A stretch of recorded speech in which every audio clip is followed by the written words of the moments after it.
Oh hey, I'm glad you're here.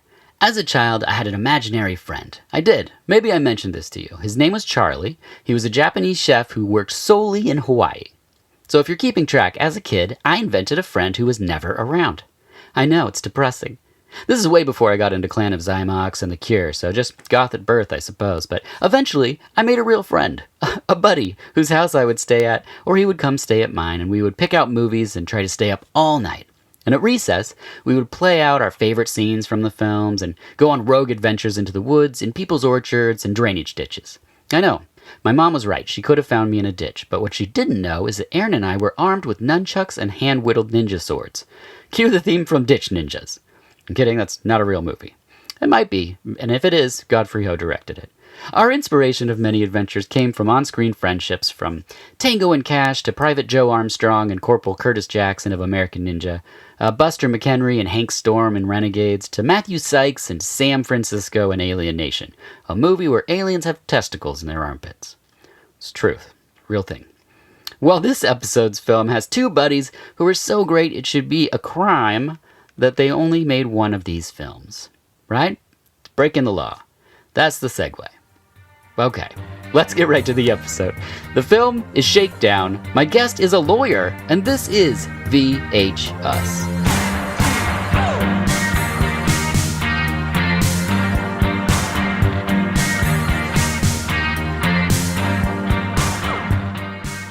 Hello, and welcome to VHS, the podcast where each episode is about a film and the guest has the profession or experience portrayed in the film. I'm your host, Dirk Marshall, and you can find us on Twitter and Instagram at VHUS_podcast. And please do, as I love to hear your thoughts and experiences with the films and professions. For this episode, I'm joined by Mike Scott, a lawyer. Thank you for being here. Happy to be here, man. I'm looking forward to it. Now, as someone who knows nothing about lawyers at all, what flavor of lawyer are you? So I am a criminal prosecutor. So I work for the government and prosecute bad guys, essentially. Okay, awesome. I love that. And people can find you and more about you on Twitter at Hibachi Justice. Is that correct? That is correct. And they can also find my show, Adkins Undisputed, dedicated to the films of Scott Adkins, by just going to Linktree/Adkins Undisputed Pod. That was my next three things. So thank you for covering that for me. Happy to do it. Yeah. And my next question is, did you ever think when you started a podcast dedicated to Scott Adkins and his films that a regular guest you would have would be, in fact, Scott Adkins? Never in a million years. Never in a million years. Like, I was hoping at some point I would be able to interview him. Sure. But I wanted to get most of the show done so that I had a pretty substantial body of work before I started reaching out. And I was putting feelers out, can you hook me up with his PR people and stuff like that.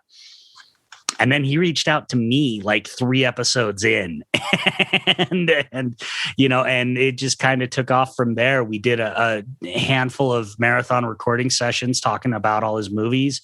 And then we just recently wrapped up. It's not, at the time we're recording, it hasn't all been released yet, but we wrapped up a mini series where he and I are talking about what we think are the 5 greatest action stars of all time. And it's just literally him and me shooting.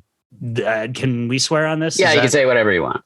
Okay. It's literally just him and me shooting the shit. And that's been a lot of fun. But yeah, not only is he a regular guest, I wouldn't go as far as to call us friends, but we're certainly friendly. Yeah. And so the idea that my favorite actor, I am now on a first name basis with, we text each other, it's really insane. If you told me a year ago, I would not have believed you. Yeah, I love it. I just like a lot of people, I think in the last couple of years, because of the volume of work that he was putting out, I kept seeing this guy popping up in movies. And I was like, I'm not super, in tight with all of the action, companies and, all the directors and everything. So I was like, who is this guy? And then as I started to get into it, I came across your podcast as well as his YouTube channel, what's the name of that again? So the YouTube channel is just the official Scott Adkins YouTube. But okay. What you're probably talking about is his series, The Art of Action. Yeah. These other action stars and they geek out and yes. And that's one of the greatest things about talking to him is he is a fan first and foremost. Yeah. And that really comes through. Yeah, it blew me away. Just the wealth of knowledge, and then just the like jovial care and how much they, just enjoyed each other's work and everything is just fascinating. And it just like, I just started getting deeper and deeper into this stuff that I've been missing for quite some time. And then the thing I love about on your podcast is that you get a whole different side of him, because he's talking about action and stuff, but we get more like humor. He's a funny guy, and some of the roles that he's in, it's not a funny role as he kicks the crap out of like everybody on screen. So just in your episode that you were just talking about, it's just now airing, is talking about the top 5 action people. I believe Keanu Reeves is the one I was listening to today. And there's a section where both of you go back and forth doing Al Pacino impressions. And he's first of all, really good at it. And secondly, it's just so funny just to see the other sides of these actors that are also super athletic and can do things that are just like mind blowing. Yeah. I mean, you'd really expect somebody like him who's had, at least in his world, the success that he's had. Yeah. He's incredibly physically fit, incredibly physically gifted. He could, kick most people's butts. Oh, yeah. You really wouldn't expect him to be that humble, but he totally is. He's just down to earth and humble. And yeah, I really, I do okay impersonations, but I really hate trying to do them with him because he just blows me away every single time. And it's just, he's really good at all of them. Well, and he also shatters, I think, the misconception that exists for like action stars where they're just like a brawny beefcake, but they can't act very well. He's a really good actor. And, as well as he can do these crazy spinning kick things where I'm like, that's not wire work. How is he doing this? Yeah. Yeah, absolutely. I mean, he started his career going to the Webber Douglas Academy in England, which is one of the like foremost acting schools in England. And he ended up having to drop out due to finances. But I mean, he's put acting first and foremost, in addition to being able to, pretend like gravity doesn't exist. Yeah, exactly. Well put. So that is the Adkins Undisputed podcast, correct? Correct. All right. What started your passion for action? It's kind of been there my whole life. I had I still have, I shouldn't say had, he's still with us. I have an uncle that was quite a bit younger than my mom. And so he and his wife they were kind of like the built-in babysitters when my parents went out. Okay. And he came of age. I'm 44, so I was born in 1976. So my uncle came of age in the era of like Bruce Lee and Godzilla movies and stuff like that. So he was my initial gateway into all that stuff. I was a big Chuck Norris fan when I was a kid. Just something about action always grabbed my attention. My whole, and maybe part of it is just even growing up on stuff like Star Wars. I was a major Star Wars kid, and Indiana Jones, Raiders of the Lost Ark. I just always gravitated towards action. And then in particular within that, martial arts movies. And so that kind of built and went. And then in particular in 1989 or 88, I guess, when Bloodsport came out with Jean-Claude Van Damme, that was it. I was done. I was a martial arts guy, because shortly after that, I discovered Hong Kong cinema and John Woo and Jackie Chan, and I just really threw myself head first into Hong Kong cinema, and that was it. I was done. That was going to be my thing. I like plenty of other genres. Sure. In fact, sometimes I kind of lament getting pegged as the action guy because I don't get invited on to talk about a ton of other movies very often, which is fine. Action's what I know. I love, my friend Daniel Epler has a podcast dedicated to classic cinema. Yeah. I love classic cinema, but I can't talk about it as intelligently as Daniel can. But I feel like I can kind of talk action as well as anybody out there. Not to sound, arrogant, but it's my thing. I love it. It's what I know. Yeah. That's fantastic. And just from our brief interactions on the old Twitter, I was like, this is what this guy knows. And I've made purchases based on things that you recommended. So thank you for that. And you don't ever come across as some sort of know-it-all, but you seem someone that's very passionate and eager to share knowledge. And I love that. I appreciate that. Hopefully my recommendations don't let you down. So I'm not picky, so it should be pretty good. Well, we're brought together today by the film Shakedown from 1988. I know this isn't a first-time view for you. So what was your history with Shakedown? So I would have first seen it in 88, 89, whenever it first came out on VHS. 89, I think.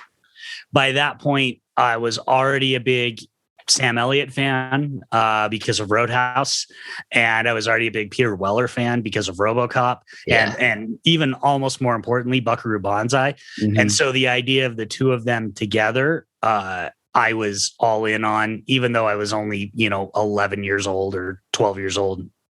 And I'll be honest with you, in 1989 when I watched it, I liked it, but I didn't love it because it's a pretty adult oriented. Yeah. There's a lot of, for a movie that involves so much action, and there is a ton of action in it. There's also a lot that's going to go over a 12-year-old's head in this movie. And then I revisited it, I think probably when it came out on DVD maybe, or Laserdisc, I can't remember, but I actually hadn't seen it for probably 15 or 20 years until I revisited it for this. That's great. I same way, minus the revisits. I saw it when it first came out in my dad's video store. I couldn't snatch it off the shelf fast enough. I remember it being a new release, and so I had to wait because they only could afford in his shop like 2 copies. And so it took a couple weeks, but then I finally got my hands on a returned one, and I watched Shakedown.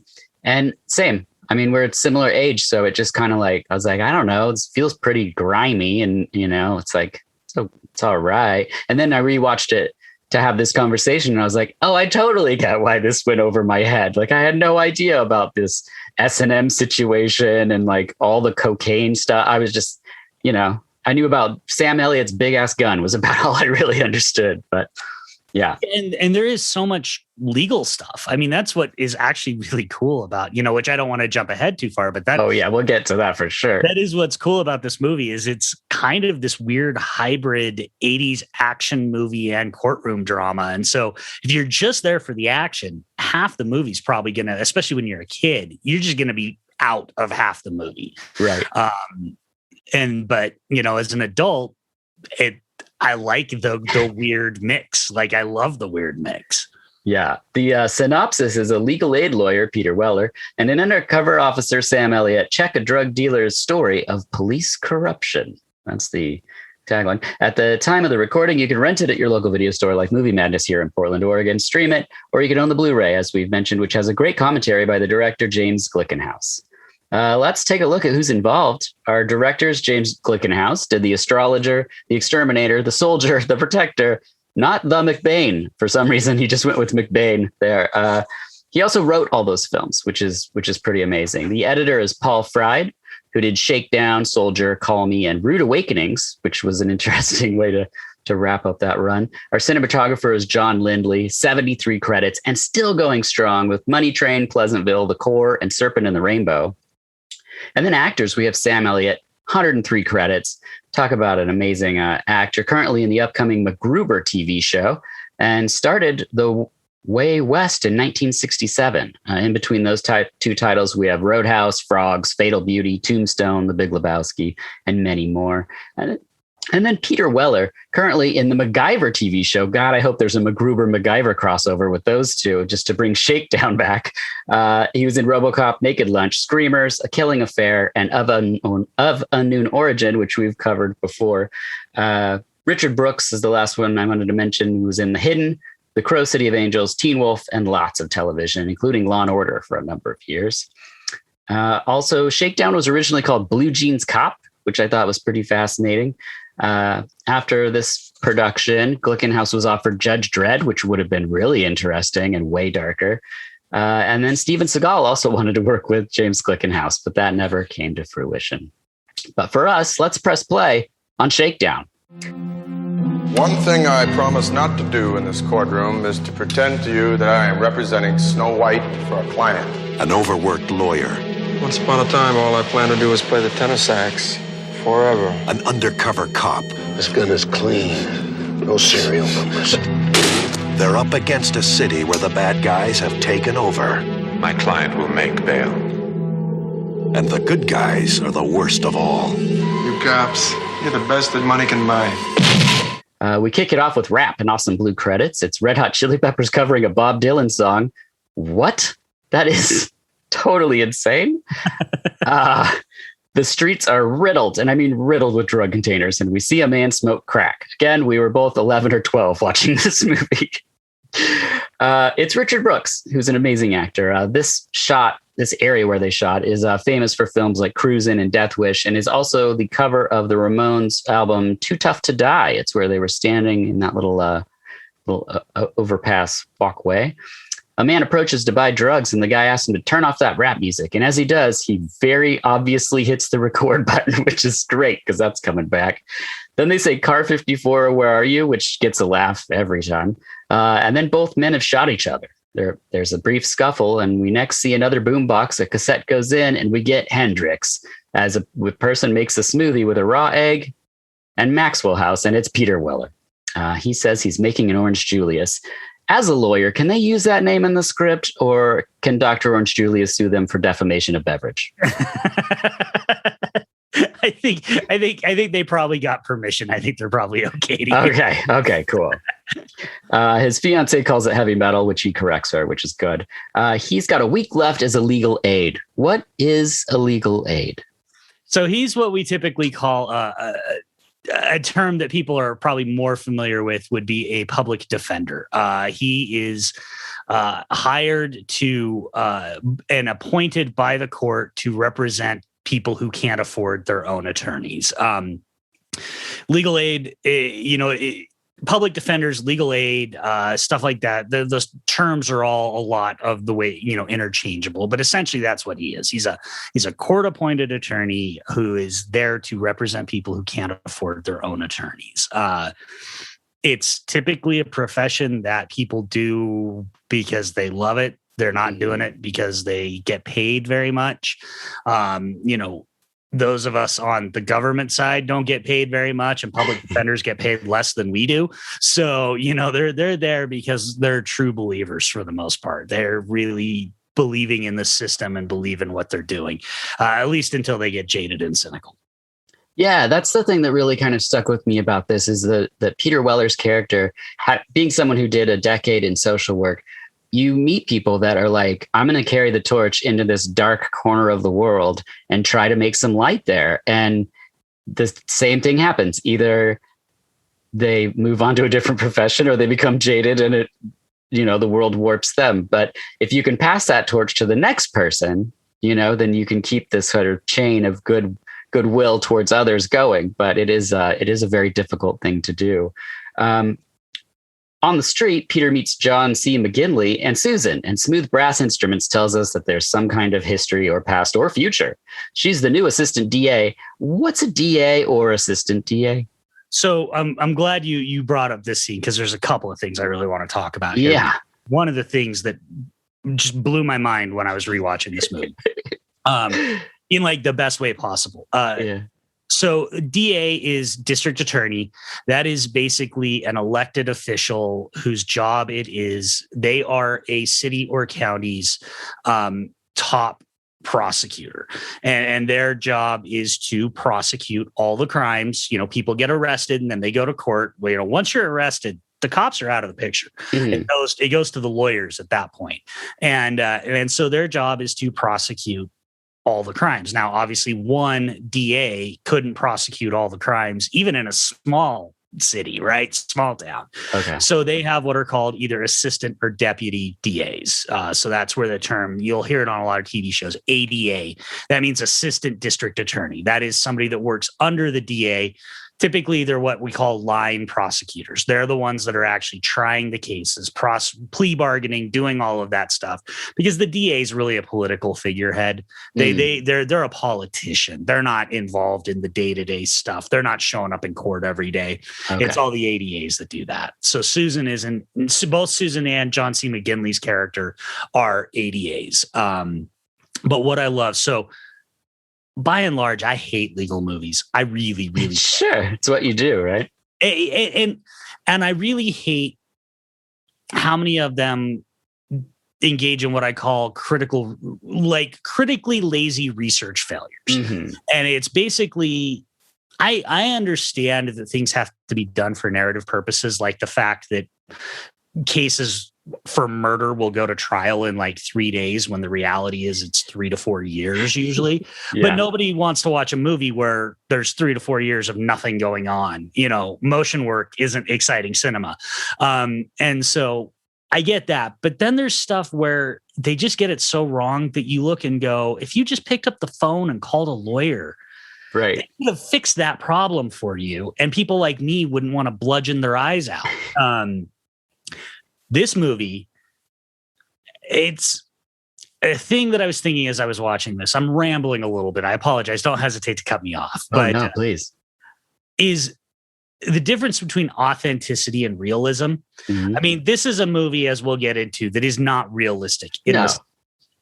But the legal stuff is incredibly authentic. The way that Peter Weller and John C. McGinley sit down with this stack of folders, and McGinley already has them divided up into stacks. And he's like, I'm going to give you what you want on this. These we're going to fight on. These, and Peter Weller takes the stacks and he changes them around a little bit. I have had hundreds of mornings exactly like that in my career. I mean, that I was absolutely blown away at how again, I don't want to use the word real, but authentic that to the way prosecutors and defense attorneys interact, and the banter, and the fact that we're not enemies. We're all just trying to do our job. And so we'll fight it out in court if we need to, but we're going to meet the morning before and have coffee together and talk about these cases. And because at the end of the day, all we want to do is try and do what's right and do our job the best we can. And the reality is close cases because we're all overworked. And so I just sat bolt upright rewatching this. Yeah. How great that was. And then Susan comes up and obviously it changes and we go into different things. But that little segment with the two of them, I really have never seen that in very many movies. Something that felt that like, I've been there. I know that feeling. It's a really interesting moment. And I'm glad you fleshed it out, because from like the social work thing, you talk about realism in movies where every case goes to court. And it's like, we've seen so much stuff just end in a hallway, and just like that's it. There's no swelling music and argument that woos there's no one else. It's just two people. And then they just are like, so this is how it resolves. And you're just like, that's it. That's the whole, oh, okay. Yeah. I mean, most cases are done before you even set foot in the courtroom. You meet in a conference room or a hallway and you go, hey, I'm willing to give you this. And they go, well, you've got this, and this problem with your case. So how about you give me this? And you either say, yeah, that works for me, or no, it doesn't. And if it works for you, you're done. I mean, it's not pretty. And there's certainly a lot of problems. I'm going to try and avoid, going too deep into the legal system on this, but obviously, there's a lot of problems with our legal system, but it is what it is. And it's so rarely portrayed accurately in movies and TV shows that I never in a million years would have thought friggin' Shakedown would have nailed it. It also, I think, is a great example of like how Glickenhaus just keeps this thing trucking forward. Like he gives you so much in this brief little scene with the three of them. And then we're just like, on to the next thing. Peter goes to jail. We get a cop asking inmates if they want a condom. And then he meets with the guy who shot the cop. Like, it's just like, boom, next scene. What in the cheek?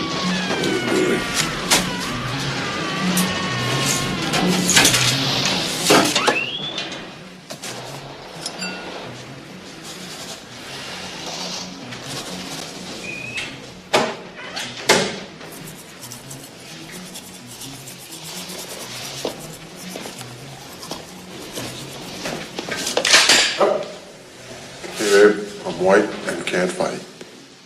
Next, we get Sam Elliott sleeping in a theater with a beer and watching The Soldier, which was another Glickenhaus joint, which is awesome. He looks to be living in the theater, and Peter meets him in the bathroom and says, "I'm white and can't fight." That line just absolutely killed me. It's so good. It's because he surprises him a little bit in the bathroom, and so Sam Elliott's like ready to draw on him, and Peter Weller's so like charming in a snarky way all the time anyway. And so when he's like, "I'm white, can't fight," I was dying. It was so great. It's so good. And I mean, in any other movie, this would be like Richard Lewis being like a super weak lawyer character, but we get Peter Weller, who's just straight up cool. And the bathroom is the bathroom in the Lyric Theater. All that graffiti is real. All the dicks and balls and everything was all they just shot in that bathroom. And Glickenhaus really seems like he's glad, I think, that he captured the gritty New York that doesn't exist anymore. He definitely had memories of these theaters in this area from his youth. And the commentary on the Blu-ray is fantastically passionate about that. So if you want to see New York, how it existed before Disney, watch Shakedown for sure. They make small talk and Sam says, "Do I smell another shakedown?" So if you're playing at home, take a shot because the name of the movie's in the movie. I love it. The Soldier and The Exterminator, both Glickenhaus joints posters, are in the theater, which opened at the Lyric, and it was so popular it ran 24 hours in 2 theaters, which is pretty amazing for The Exterminator. Peter asks Sam what a blue jeans cop is, and Sam lays it out while Peter buys him a hot dog. And should we technically take another shot because the other title is also in the movie? So is this? Oh, that's right. A 2-shot movie. You're right. This is a 2-shot or a Boilermaker, as we'll get to it. Peter buys him a hot dog, and if you watch this, watch the background of this scene because they have a camera hidden as best they can. Remember, this is 88, so it's still a very large beast of a camera, and they're just filming Peter Weller and Sam Elliott eat a hot dog. And in the background, you can, watch them cut around people because you see at least 3 or 4 people like look at the camera and realize who these actors are. And they're just like, it's masterclass. It's fantastic. Outside, you also see The Hidden and Nightmare on Elm Street 3 on marquees. I just love seeing all these other films and the fact that they were playing at this time. Sam tells Peter not to fuck with them. And Peter says, "I just want to dance," which I think is a very lovely way of talking. There's also how Glickenhaus wrote this. There's this sort of jazz, sort of film noir aspect almost to some of the lines. It's pretty fascinating. There's a great piece coming up later. Peter goes to question the dead cop's wife and look for hidden money. So when you investigate people's homes and look for hidden money, how do you go about that? So luckily I don't do the investigations. Oh, I see. I just sign the warrants. This is movie magic then. Yes.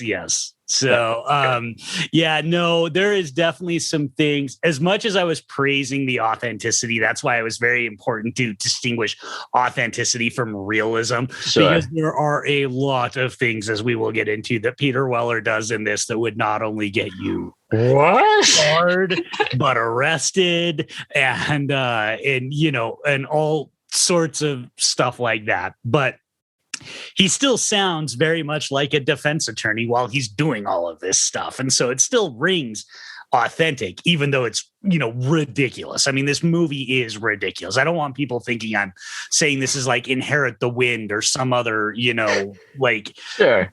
pinnacle of legal realism in a movie. It's ridiculous, but it feels right to me. Right. I love it. I love that. I also love just how passionate Peter Weller is about all of this. And while we don't figure out sort of what got him his start in law, we also don't know what got you your start. So where did you begin your sort of pathway with being a lawyer? I blame Tom Cruise. Okay. Really.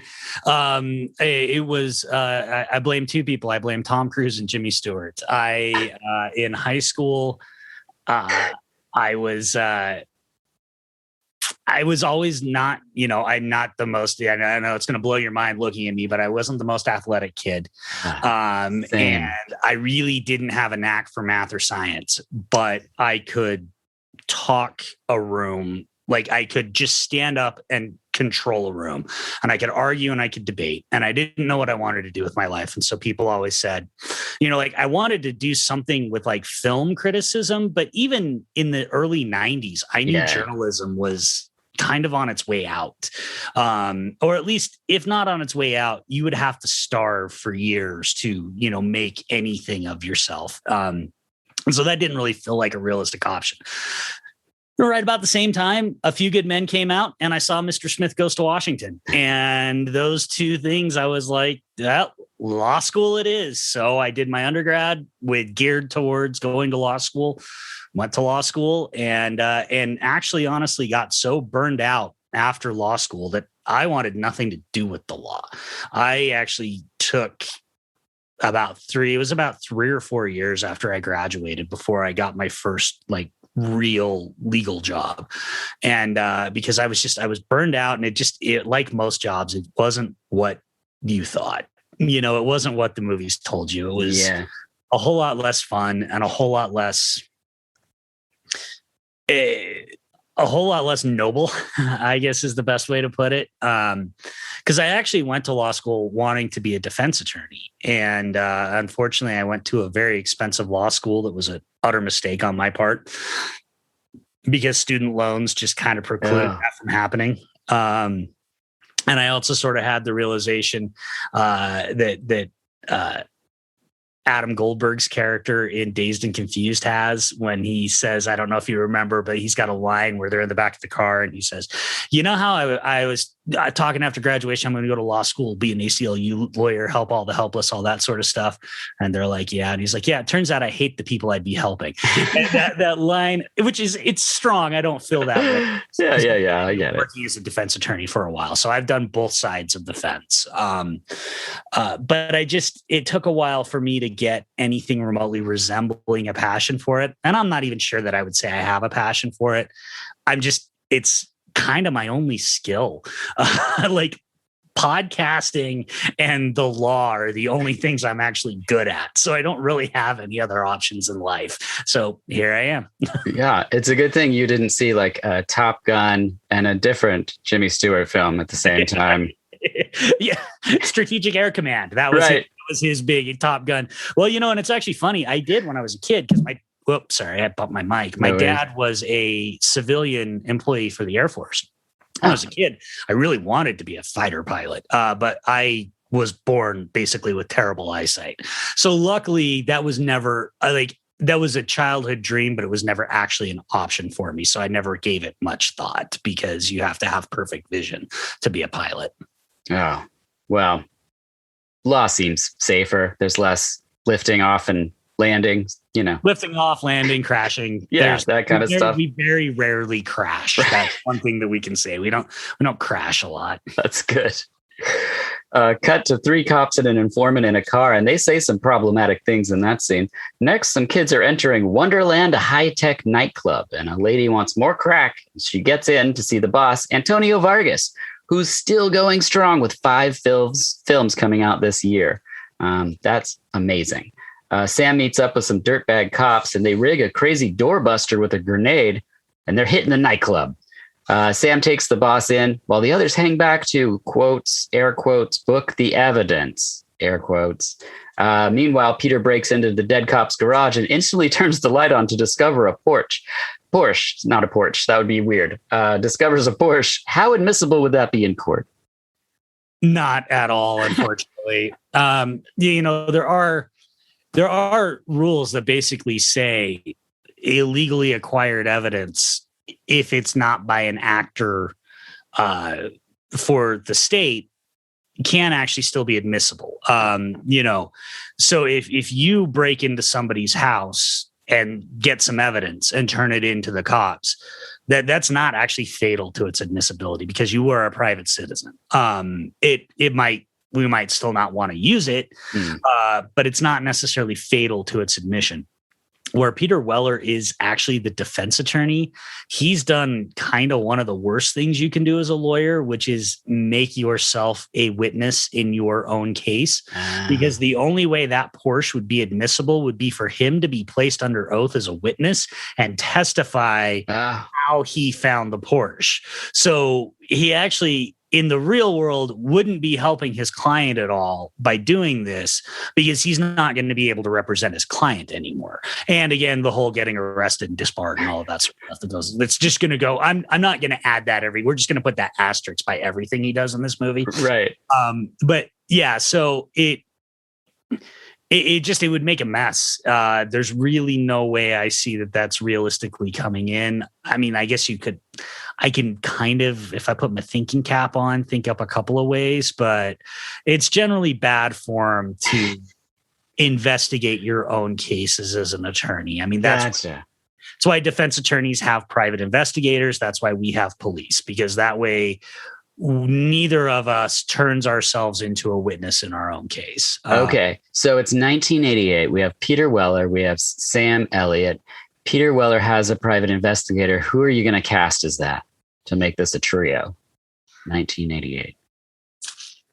1988. So based on what I know about a lot, I got it. Brian Dennehy. Oh, genius. Perfect. Yeah. That's great. That's right around FX, I think. That's sweet Dennehy spot right there. Yeah, it's prime Dennehy, and he actually looks very much like what most real world private investigators look like. And he'd be perfect. And he and Elliot could just have like a gruff off. Oh yeah, like just brr, brr, brr, and it would be awesome. And there'd be a part where Brian Dennehy finds a guy, but the guy like sprints away, and he tells Sam Elliott he's got to go get him because he's more spry. 100%. Okay. 100%. I would actually have paid a lot of money to watch that. Me too. I would love that. In the courtroom, the judge, Paul Bartel, says $1 million for bail. And the boss guy, he's got that in a suitcase. So he's walking free right then. I guess they just put that money in a vault or something in the courtroom. I don't know how it works exactly.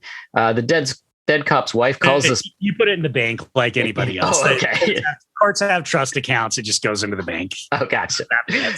The dead cop's wife calls the precinct because she thinks someone saw his car, and Sam checks on evidence, and we're pretty sure everyone's dirty. Peter goes to see Sam at the bar and orders double what Sam's having. So the bartender says, "You want a quadruple Boilermaker?" Which sounds disgusting.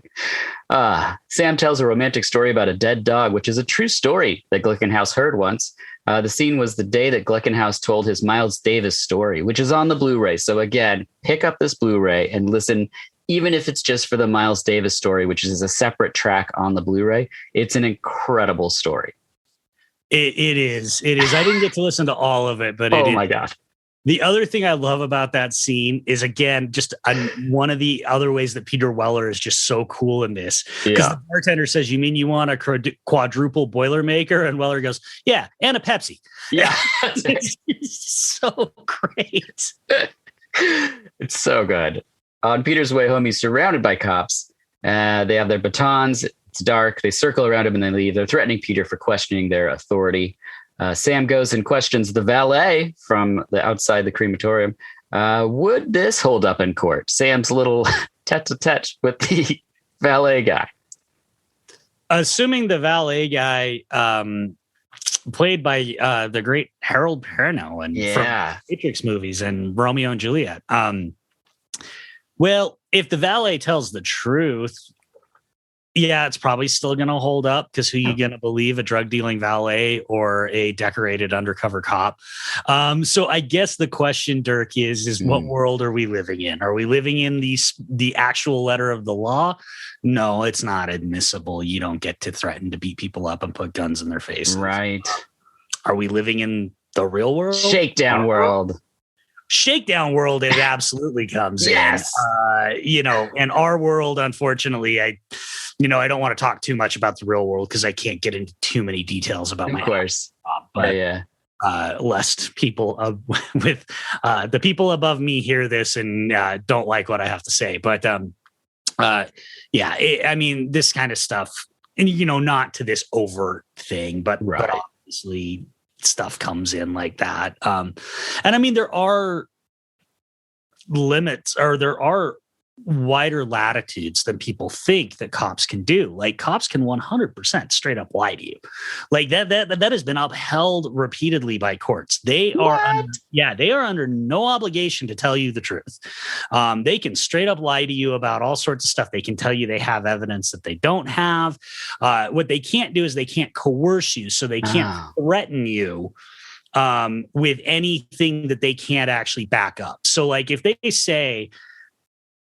if they know they've got probable cause to get a warrant and they say, let us in, or we're just going to go get a warrant and kick your door down, and you let them in, that's fine. They can threaten you with that because they know they can get a warrant. If they know they've got nothing else, they can't threaten you, but they can lie to you. They can say, sure, look, we know you've got the drugs in there. Just let us in. Let us take a look at it. You know what? We'll probably won't even do anything. We'll just make you flush it. We just want to make sure that you're not dealing out of here. So just let us in.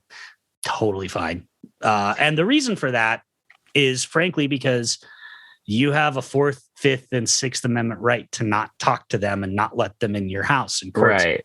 You said if you're dumb enough to fall for it and waive your constitutional rights, that's kind of on you. Sure. So yeah. You know, it wouldn't work for me, the whole good cop, bad cop thing, unless they just started with good cop. Like if I answered the door of my drug dealing home and they were like, Dirk, and I said, yes. And they're like, have you lost weight? I'd be like, what? Dude, I have. Thank you for noticing. And they're like, do you have a full length mirror? And I'd be like, let's go see it. And then they're in my house. That's all it would take. Really. And that's all it takes. Once they're in there, that's the thing. They can flatter you too. They can, right. You know, it would work every time. Any cops listening, if you see me on the street, keep the compliments coming. You know, while you're at it, 5-star review, please. Every review helps. And yeah, I love that. It seems like Sam could use a break, and frankly, so could we. So we'll be right back after this.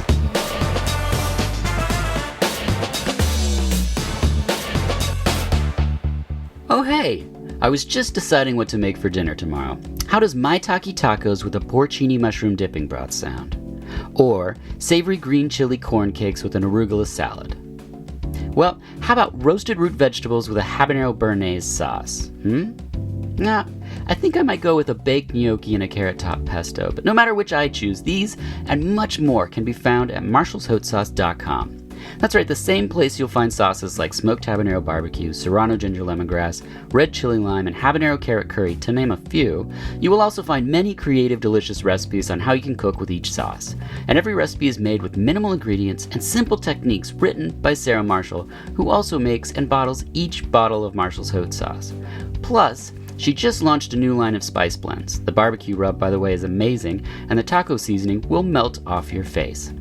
Plus, her new edition of her cookbook canning guide, Preservation Pantry, is out now. Look, if you want to make your own awesome hot sauce and pickles and more, pick up Preservation Pantry.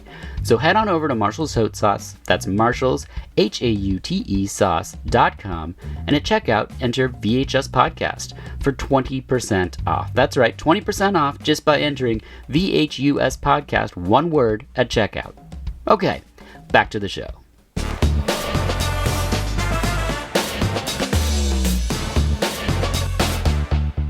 And we're back! And Stevie the informant goes into a seedy sex club motel, and the guy working the front desk played the same role in Big the same year. That's right, you can see him in Big as well as Shakedown, playing the guy at the front of a motel in New York. The doorman from the crematorium comes in to see Stevie in his honeymoon suite, and Stevie is shocked. And a moment later, he's shocked to death. Terrible, terrible way for Stevie to die. And Sam and Peter head up and find Stevie cooked. Cops stop the doorman, but he's super cool and shoots knives out of his sleeves, and an Uzi pops out of his chest. Yes, an Uzi. If you have not seen this movie by this point in the podcast, pause the podcast, go see Shakedown, and come back to this, because when this happens, it's amazing. Sam Elliott then climbs down the front of a building, lands on top of a bus, steals a motorcycle. Peter hops on, and they set off chase. It's a great chase, which ends with a huge explosion and scream. JL? Would you mind please hitting us with a little taste of that scream?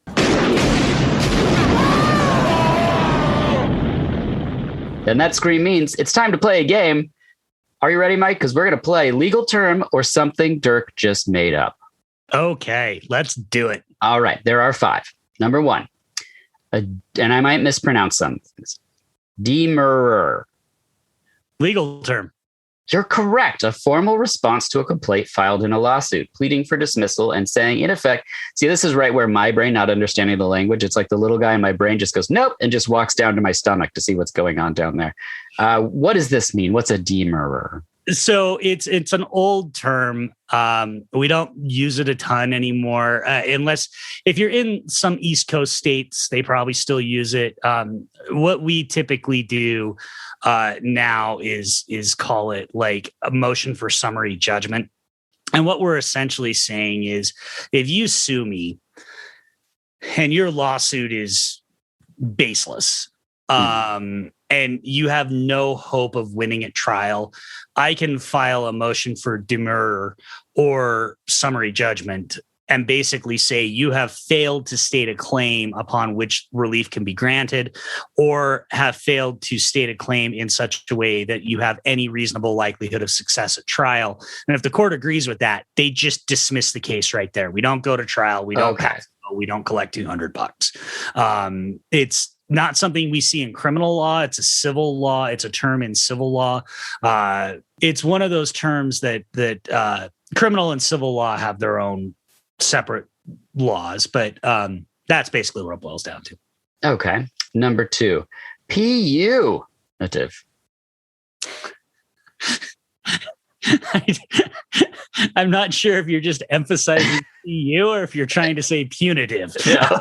No, I was saying it the way I meant. It's a made up term for people who smell like patchouli. I made that up. Number 3, wobbler.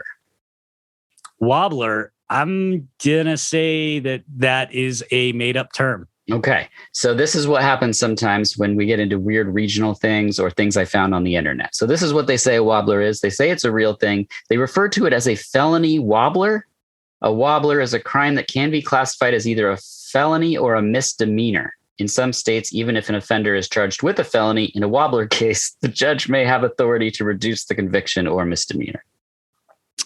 I've never heard that before. That is Isn't that weird? Yeah, that's got to be a regional thing, right? Because I've never heard that before. And typically, at least in my state, the judge doesn't. I mean, we have things that are called lesser included offenses. That sounds way more intelligent than wobbler. Yeah, and you can be found guilty of a lesser included. So, like, for instance, a lot of crimes are based on, like, financial crimes are based on dollar amount. And so it's a second degree felony if you've stolen more than $5,000. Well, by definition, that means third degree felonies, class A misdemeanors, class B misdemeanor thefts are all lesser included, because if we can prove you stole $5,000, we've proven you've stolen less than that, right? And so in those certain circumstances, the judge or the jury can find you guilty. Like, maybe they find you guilty of theft. That's not in dispute. But they think that the state was only able to prove that you stole $2,500. They can find you guilty of a third degree felony instead of just having to find you not guilty of the second. Because once they find you not guilty, you can't be charged again. And so that's kind of why the lesser includeds fit, because if it was a really strict rule, you'd end up proving that somebody committed a crime, but because of one component of it, they'd be found not guilty. So that's kind of what I think what a wobbler is. But I have to admit, that is not a term I'd ever heard before. It sounds like something that what's the oh geez, I just went blank on this actor's name. The guy that was Mark Wahlberg. Okay. It sounds like what Mark Wahlberg would say if he was a lawyer in a movie in like the 90s and he was like just coming out of law school and they're explaining him a case and he'd be like, oh, we got a wobbler. It's a wobbler. Bro. Hey, bro, I think this case is a wobbler. This case is a wobbler. Yeah, I think that's what it is. Yeah, absolutely. Number 4, mens rea.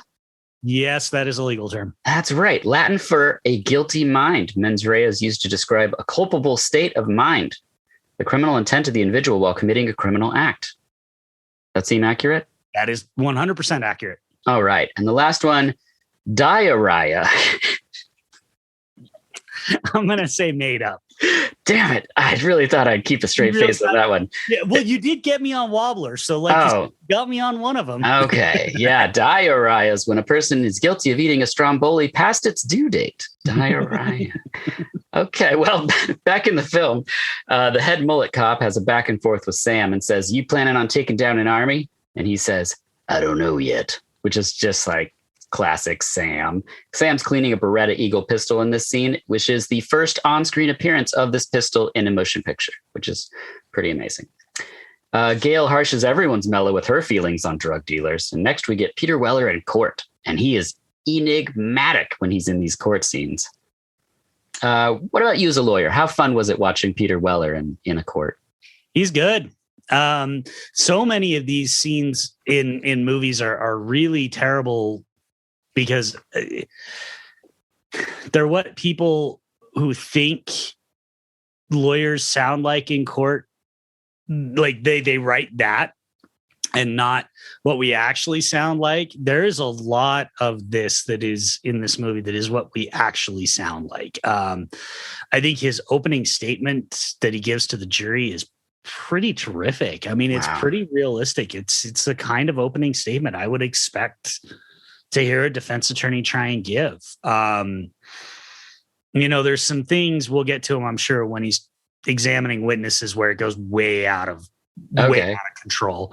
But I actually was sitting there during his opening and I'm like, yeah, one of the things they do a lot in openings and closings and stuff is they say things that would in no way, shape or form be admissible, but his is solid. It's good. Yeah. That's awesome.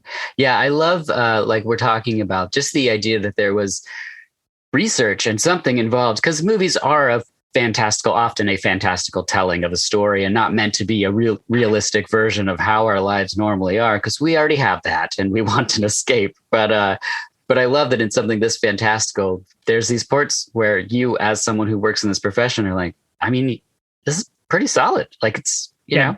Glickenhaus clearly knows lawyers. I mean, and trial lawyers, like legal aid and prosecutors. There's no question he knows them because there's stuff he gets right that you just wouldn't get. Details. Yeah.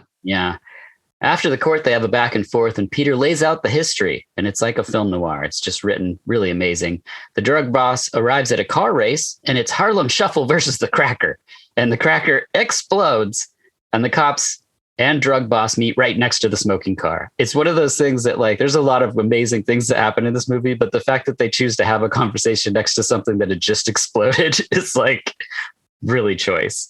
Yeah. They mentioned that they're going to kill Sam and Peter also at this point.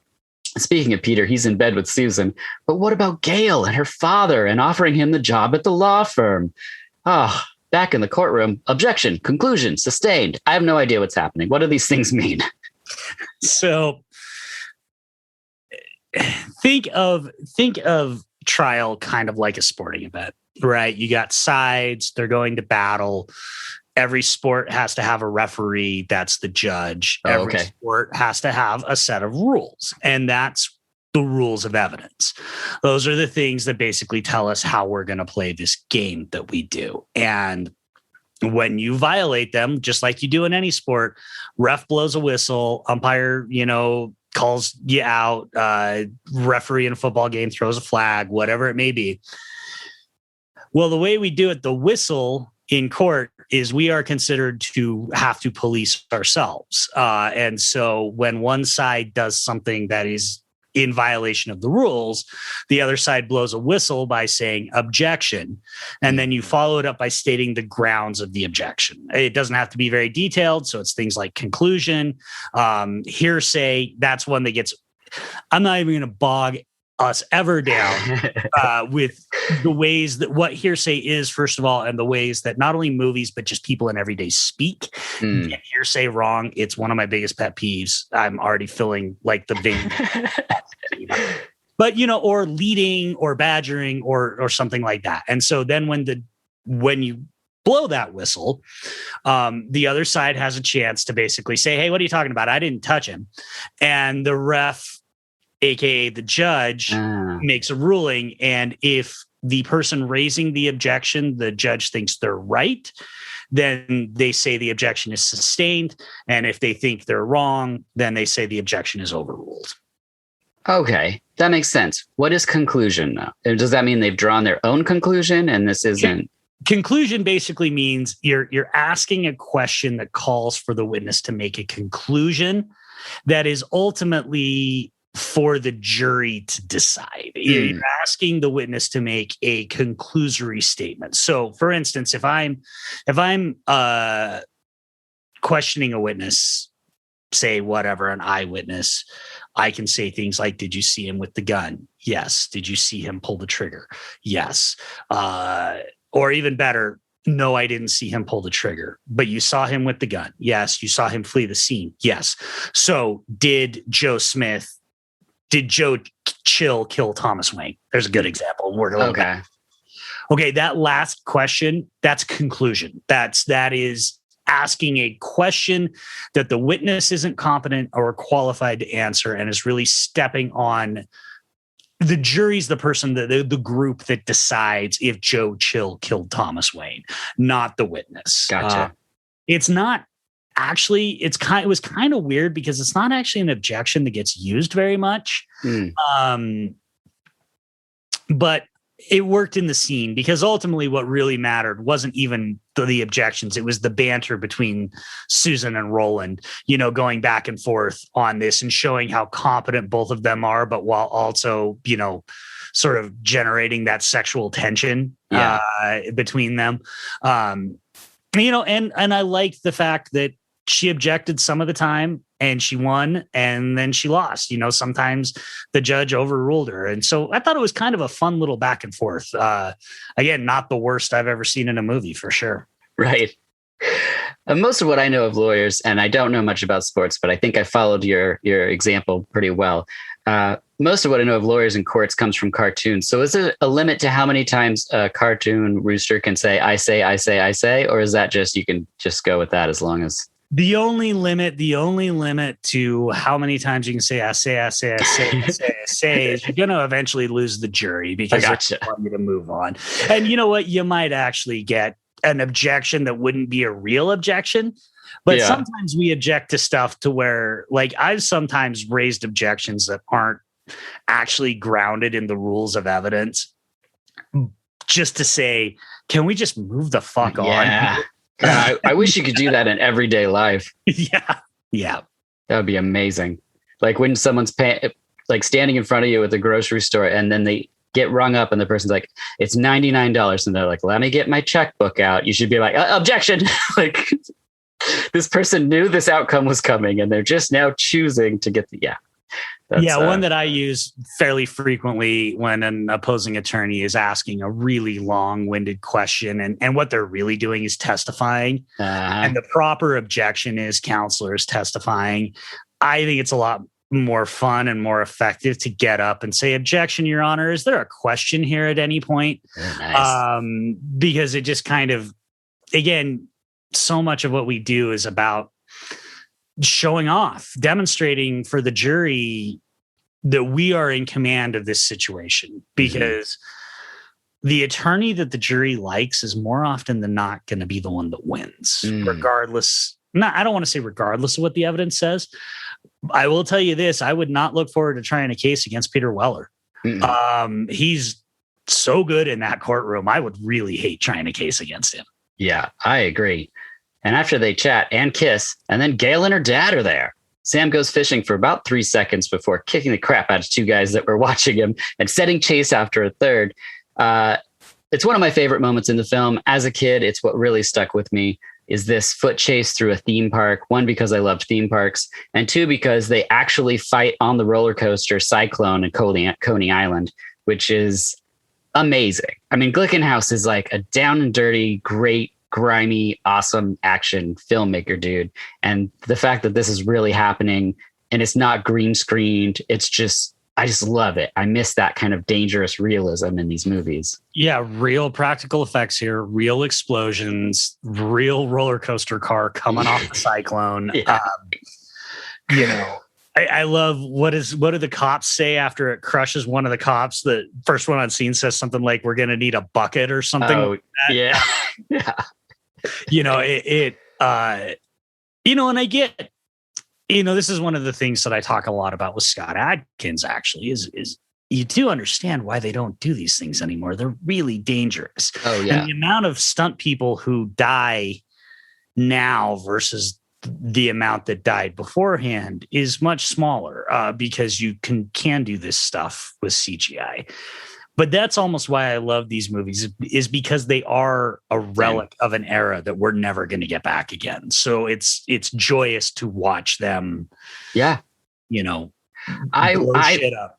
I love the fact that the person is way taller, more muscular, and clearly wearing a wig in shots over someone that's just in front of a green screen on a wire and be like, but look, it's the actor floating around. Like, no, I wanted to see the stunt man, who's clearly a stunt man, do some kind of thing that's so dangerous. And then it cuts back to the actor. Like, I prefer that 100% because I'm just like, somebody's skill set is on show there. I love that. There is so much bad stunt doubling, and I don't mean bad in a negative way. I just mean obvious, I guess, is a better term. There's so much obvious stunt doubling in this movie. Yeah. And it is one of those things. So back in the 80s, when you were seeing these movies all the time, it used to drive me nuts. Now I find it kind of quaint. Yeah. I find it like, oh, that's just a thing that happens in the, because again, you're not going to have Sam Elliott and Peter Weller riding motorcycles. They're major movie stars. That's not going to happen. And this is before, Tom Cruise kind of revolutionized stuff by demanding to do his own stunts. And so now lead actors are expected to do a lot of their own stunt work. But back in 1988, almost no actors did their own stunt work. No. And the funnest thing to do is in movies like, I don't know, Tango and Cash or any of these kind of buddy cop movies, in the action sequences, look at the person that's not the focus of the shot. Like, look at the other partner, because it is amazing how oftentimes in broad, like right in the middle of the shot, is someone that has a mustache that's not that other character, that you're just like, oh, because your focus isn't pulled that way. You have to fight against the intention of the filmmaker. But if you go out of your way to do it, you're rewarded often with these great moments. Especially with female characters in action movies, because there was a lot of, I don't know, Dirk, if you've seen a movie called Stunt Women, The Untold Hollywood Story. No. Really great documentary that came out last year about the history of stunt women. Terrific. But one of the things they always talked about was it was really hard for stunt women to break in because, of institutional sexism. Structural sexism. And so what would end up happening instead is they would throw a wig on a dude and have him take the hits or take the falls. And so if you're seeing a female character in a movie take a stunt,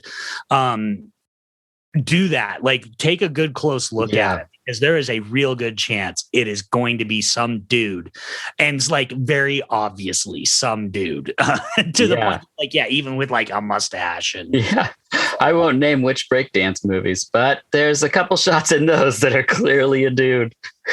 Oh my goodness. Back at Susan's condo, Peter's sleeping like a baby. Susan and Peter chat, and he says, is this going to be some kind of woman doo-wop? Which I was like, this is some sort of jazzy sort of film noir situation. Peter delivers a great monologue at this point. And back in court, Susan grills the man who sold the Porsche to the cop. How did we get to this point? What happened? I don't quite know. There's so weird. There's some jumps in this movie. Okay, that's fine. As I said, we're not tying ourselves to the realism of the situation. I just love the adventure of this film. Peter says that he's going to call his last witness in the defendant, and everyone looks shocked. Is this how it works, or is there some sort of chain where you have to like admit to each other, like, I'm going to call this person on this day? And this. Well, sort of. I have to, as a prosecutor, I have to tell the defense my entire case. Because of the defendant's constitutional rights, they are never required to even put up a defense. They can sit there in silence for the entire trial. That typically isn't going to work out well for them, but they can do that. And certainly when it comes to putting the defendant on the stand, that's typically a decision that is made at the very end of the trial, at the very last minute. Because if you're feeling good, it's almost never a good idea to put your client as a defense attorney, to put your client on the stand. I always have this joke. One phrase that has never been uttered by any defense attorney in history is, God, I wish my client had talked more. And so because the thing is if you don't put your client on the stand, then we're dealing with the evidence. If you put your client on the stand, well, then I have a right to cross-examine it. Right. And much like I am always worried about when I am trying a case against a really smart defendant, somebody like Peter Weller, and my witness is maybe not great. Maybe my witness is a crack dealer, or maybe my witness is, prone to anger on the stand. I've certainly had plenty of cops in my career lose their temper on the stand because they get poked and prodded by a really smart defense attorney. Well, I'm as smart as they are. And so if you put your client in my hands and you let me at him, odds are high it's not going to go well for him. Your client is not going to come out looking good. Yeah. So you really need to avoid it if possible. In this case, obviously, they had to put him on. A cop, Thomas Waits from the Warriors, tells Sam Elliott about the boombox and the tape. Peter gets the call and gets the court to just stop. It's whole everything, which seems weird. Gail shows up and claims she's pregnant because this movie moves. Peter heads to the police station so he can check out the evidence. And then we move right on from that. Yeah, we just move right on from that. It's so weird. Dick Bocelli is the drummer from the Comets. He's the guy working the front desk in the police station. The cop says that the key broke in the lock. Peter's got to come back tomorrow. So he does what we all do. Comes back at night, scales the side of the building with bolt cutters. The police station. Now, as a lawyer, I'm kidding, but the cops catch him and zip tie him to a chair and play Russian roulette as cops do. Just for anybody listening, don't break into a police station, regardless of how committed to the cause you are. It's a bad idea. It's not good because Mullet Guy burns the tape, heads down to pull the fire alarm so they can shoot Peter, but Sam arrives and kills 2 cops, of which there are never any repercussions. Peter gets a taxi and then gets chased by the cops in yet another great scene, great chase scene in this movie that ends at the courthouse stairs. And the cop that wants to shoot Peter Weller is Holt McCallany. I think I'm saying his last name correct. From Mindhunter, Fight Club, Creepshow 2, and Aliens 3. He's so young in this. He's really baby. He's a wee little baby. It's I love Holt McCallany. He's one of my favorite, that guys, right? He's classic that guy, and he's amazing all the time. Yep. But he is such a wee little baby. He's so young. I just saw him in Wrath of Man, and then I was like, wait, there he is in Shakedown. Oh. But we've also got to talk about Tom Martirosian, if I'm pronouncing it right, as the cab driver. Oh yeah, it is a stereotypical performance. As it's an '80s movie, it's not like we're expecting this, but he is such a bolt of energy for the 2 minutes he's in this movie. Yeah. He's like, you need to get to the courthouse. I'll get you to the courthouse, and there's a dozen cops chasing after. Yeah. But I got a lawyer. He needs to get to the courthouse. I'm going to make sure the system works. It's amazing. Oh, yeah. I love it. I love movies, especially in the 80s, that did this, where it's just it's a throwaway character and it becomes one of your favorite moments in the film, like Fatal Beauty and Burglar did that. And it's really awesome. Back in court, Peter delivers his closing statement. Is there any limit to how long a closing statement can be? No, but can I back up for a sec? Because we talk about one other thing, the judge not allowing the tape to come in. Oh, right. Yeah. So that is right and wrong, because that's the big deal, right? He still has the tape. He gets to the judge. He's got Susan. He's in front of the judge. It's like, this tape says this, but, I need to be able to play it. And she says, the judge says essentially what I said earlier, which is, you've now made yourself a witness in your own case. That's totally right. What I think would happen in this case, and judges are weird, so I can't say for sure. What I can say for sure should have happened is, given this new evidence, given everything that's gone on, the judge should have declared a mistrial, which is where the judge basically says there has been such an egregious rule violation or some other thing that is so big that there's no way the trial can continue. And so we're going to wipe the slate clean and start over again in 3 or 6 months. We're going to do a whole new trial with a whole new jury in 3 or 6 months. Judges don't like to do it, but when you've got a defense attorney with like smoking hot evidence and telling you that he just was almost killed by 3 corrupt cops, you're probably going to declare a mistrial, or at a minimum, at least be like, yeah, let's take a week, and sort this shit out. I'm not going to do this now. Go give your closing argument. Which, again, Weller's a pro. He gives a better closing argument than I ever would have. It's pretty amazing. There is no limit. The only limit is how much you're willing to test. Well, I guess that's not true. One of the things that's hard about like telling people how the law works is every jurisdiction's different. Every jurisdiction has their own rules. In my jurisdiction where I practice, there is no actual time limit in the law. Some judges will impose their own time limits, but really there's a built-in time limit, because how much do you want to test the jurors' butts? Sure. Like, how much do you want to test their patience? Because the thing with jurors is they hate you. Yeah. They already hate you. They don't want to be there. They're getting paid like $20 a day to be there. Yeah. They fucking hate you. And so the less you say, the better, because they just want to go home. Yeah. Even if they're taking it seriously, which the reality is most jurors do take it seriously, they still just want to go home. They want to be done. So, typically you're going to keep a closing. It obviously depends on how complicated the case is. Yeah. I don't think I've ever given one longer than 20 minutes. And even that was pushing it. I try and keep it to like, especially as a prosecutor, because I sort of feel like my job should already be done before closing. Like, if I haven't proven my case, nothing I say in closing is really going to make a whole lot of difference. So I don't typically give very long ones. Yeah, that makes sense. Well, Peter and Michael have a back and forth before the jury reaches a verdict. Michael's not guilty. Sam says the cops are headed for the airport. Do you want to drive or shoot? Which is one of those lines. It's like, there it is. Like, that's what we want. Give us this. And they set off to chase down an airplane in the dead cop's Porsche. How they got that, I don't know, but they have it. Sam climbs up on an airplane and shoots it multiple times, causing it to land and explode.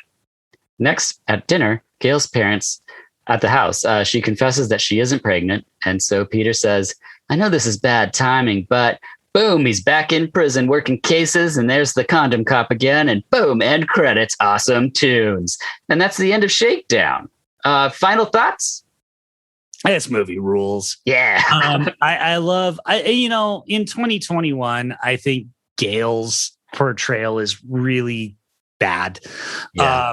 But that being said, within the confines of that movie, she sucks. Like, because that's the other thing, that she doesn't just tell her family that she lost the baby, but she tells Roland, Peter Weller, that she wasn't pregnant to begin with. She was just so afraid of losing him. So, which is convenient because it gives him the easy out, even though he's been having an affair the whole time, the whole movie, with no repercussions.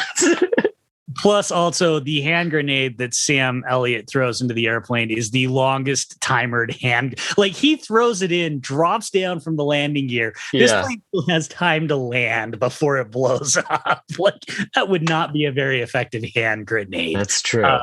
But those are nitpicks. This movie rules. It's so much fun. Yeah, I think it gives you what you want. I love that Glickenhaus got to shoot all of this gritty New York that he loved before it was gone. I think it's fantastic. As I said, the bonus features on this Blu-ray are really, really great. So definitely check them out. I would love to see something new from Glickenhaus. He sounds like he's down to shoot something else. I don't know what two people you'd pair. I know one of them maybe, but that you would put in a Glickenhaus production. Perhaps Mr. Scott Adkins. Yeah, that would be fun. Who would you put opposite him?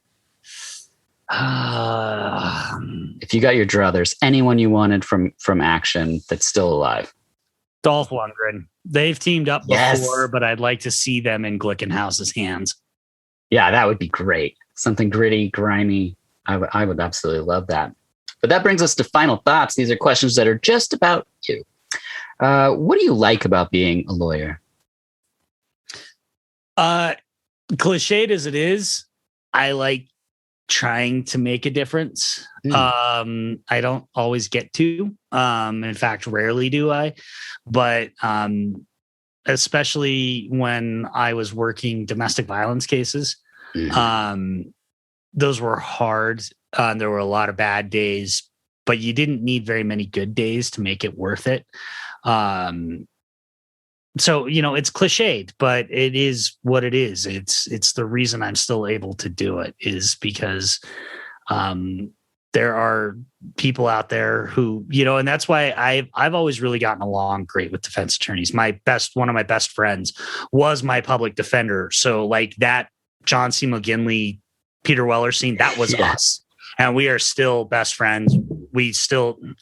Every time I hit the mic, but we still go to the bar every other Friday, get drinks, unwind, even though we're not working together anymore. I love that because we all understand that there are people out there who need a voice, and what we're really trying to do is give it to them. I know, given it's 2021, a lot of people listening to that, given everything that's gone on with BLM and all of that stuff, a lot of people are going to be rolling their eyes at that.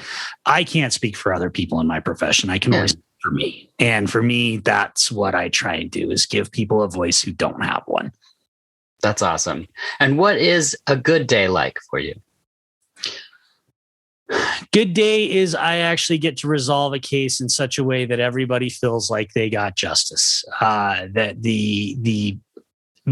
and those unfortunately don't happen very often, but a good day is a day where I feel like, and it's not even so much that everybody got justice. It's more that I feel like I fixed a problem, that I'm never going to see this defendant again, that a victim feels like they were represented and they were satisfied, and that I'm never going to actually see this defendant again. And that's not unreasonable because most people aren't repeat offenders. But still, most people who aren't repeat offenders, I don't actually really see because they usually are the ones that go in and just plead guilty, and which is always kind of this weird thing. But a good day is a day where it's that, where I can feel like I protected somebody or I helped somebody get justice, but I'm not a big punishment guy. I'm much more about rehabilitation and restorative justice stuff, much to the chagrin of a lot of my coworkers and colleagues. Again, hoping they never listen to this. So for me, it's never really about punishment. It's about, am I making a victim feel whole? And if I can do that, then that's a good day. That's what a good day feels like. And I hate to ask it, but what's a bad day like? I will tell you a specific story. Okay. I won't name any names, but I will tell you a specific story. I did a jury trial this is one of the worst days of my career. I did a jury trial. It was a domestic violence case. I had a willing victim because in a lot of DV cases, you don't have willing victims. They don't want to testify. I had a willing victim. She was great on the stand, very credible, very believable. The defendant did testify. Yeah. Good example of why you shouldn't. I was able to get him to admit that he had been convicted of aggravated assault and that he had a history of violence and that he had anger management issues. Pretty close in the DV world to a slam dunk. I lost. Bad jury. There was a guy on the jury who just really didn't believe victims, and he bullied everybody else on the jury.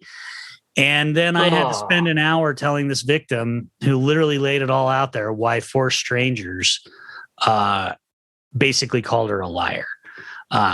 That's a bad day. Should have leaded with bad day and then ended with good day. The reality is, you know, those aren't, you want to know what a real normal bad day looks like. A real normal bad day is just 8 hours of me running around like a chicken with my head cut off because I'm trying to handle 150 cases. Okay. You know, I mean, that's what a real bad day looks like for the most part is the normal bad day is just that you're overworked, or you get a ruling that doesn't go your way, or you lose you know, if you're doing misdemeanors, you lose a traffic ticket, you know, I mean, there's little things like that, but that case, that day, that is going to stay with me. Yeah. Until that trial was 10 years ago, and that case is still going to stay with me until the day. God, yeah. Well, any advice you have for someone who wants to become a lawyer? Don't do it. Do not do it. The rate of people who are unhappy as lawyers, we have the second highest rate of substance abuse of any white collar profession. We are mostly crippled under student loan debt. If you are going to do it, if I can't talk you out of it, make sure you go to a school that is something that you can easily afford so that you are not taking on, stay in state and go to a state school. Don't go to a private school just because it's higher ranked on US News and World Report, because those rankings are crap anyway. Stay and go. I went to one, you know, the school that I went to, and it was great. I got a great education, but I racked up, you know, hundreds of thousands of dollars in debt. And it was, you know, a top 20 ranked school. And literally, I have never been asked in my profession where I went to school. Nobody gives a, like, people ask casually. Sure. But it is a profession, especially if you don't want to work at one of the big, like, New York law firms. If you want to do like public interest law or prosecution or defense work or, you know, social work kind of law, stuff like that, nobody gives a crap. They care what you do when you show up on day one, and can you hustle and do your job and do all of that stuff. So don't blow your wad going to an expensive law school. Go to one that you can afford, because that's just going to afford you options to live where you want to live, do what you want to do for a living, and you're not going to be under that debt load. But the reality is, my advice is don't do it. It's a tiring, stressful way to make a living. Well, there you go. And on that note, it brings us to our final question, and it's my favorite question. Mike, what are your dreams like? Kind of, I guess, to go like full time with this sort of podcasting goof. Oh, no, I mean when you sleep. Oh, okay. My actual, well, that's good, because I was like, damn, Dirk, I wasn't expecting to get deep. What are my dreams? No. Yeah. I don't have them. I mean, I have them, but I don't remember them. Most of my life, I've been one of those guys that just doesn't remember his dreams. I wake up and I have no recollection. Now, that being said, last night, I clearly had bad dreams because I woke up super grumpy this morning, but I still couldn't remember them. I had no recollection. Wow. So they're not stress dreams then? Not, they may be, I guess. I don't know. I don't remember them. I never remember my dreams. I can, you know, maybe 3 times a year, I will remember my dreams. Like, my wife has the craziest damn dreams. Like, she's got like full blown like action horror movie dreams going on and all sorts of stuff. And she remembers every little detail. And I'm just like, I got nothing. I literally do not. Like, I would have to set, you know how they always say for like therapy and stuff, keep a dream journal. I'd like have to actually, like, I don't know, set alarms throughout the night, hoping that it wake me up, and then I could scribble, because I never remember my dreams. You just go in there and be like, well, I'm walking around. I was also in Patch Adams. There's paint on the ground and I'm stepping. And they're like, wait, this is what dreams may come. And you're like, oh, right.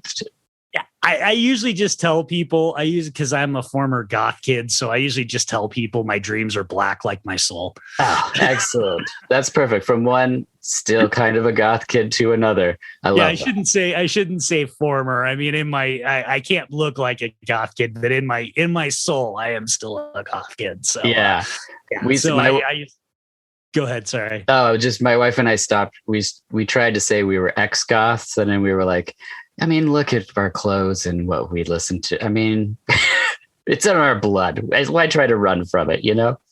Yeah, my typical work attire is black suit, black shirt, black tie. I am always in all black because you'll never take it fully out of me. It's a suit now, not like Doc Martens and black fingernails. But right. I don't have the black fingernails, but it's funny when it's just something that's in you because you don't ever think about it. And then somebody will comment on it and you're like, oh yeah, I guess I am only wearing black all the time.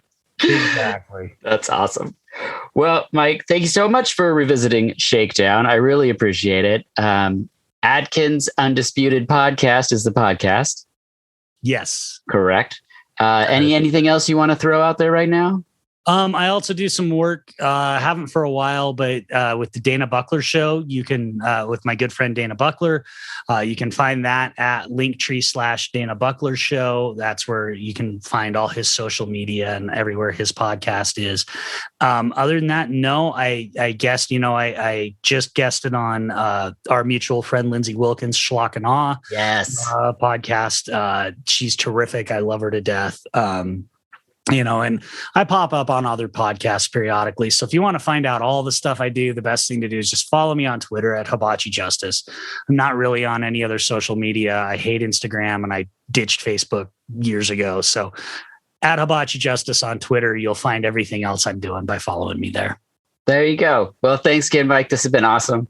Dirk, this was so much fun, man. This was a blast. Thank you. Great. Thank you. As always, I'm Dirk Marshall, and this has been BH Us.